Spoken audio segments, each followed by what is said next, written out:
বন্ধুরা, সিসিটিভি ও ক্যামেরাতে ধরা পড়া কিছু রহস্যময় ভিডিও যা দেখলে আপনি চমকে যেতে পারেন।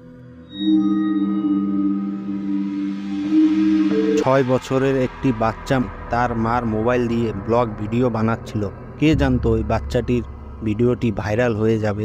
Hola chicos, mira, tengo un calceta junto y se me murió alguien. Mírala, se me murió alguien y voy a llorar. তাদের নজর গিয়েছিল, স্পষ্ট দেখা যাচ্ছিল তার একটি স্যান্ডেল অটোমেটিক ঘুরছিল। সেই দিকে বাচ্চাটির কোনো ধ্যান ছিল না। এই স্যান্ডেলটি ছাড়াও বাচ্চাটির যে কথাগুলো বলছিল সেটিও শোনার মতো। Mírala, se me murió. সে বলছিল তার একজন আত্মীয়র দুর্ঘটনায় মৃত্যু হয়ে যায়, আজ তার অন্তিম যাত্রা। তো বন্ধুরা, আপনারা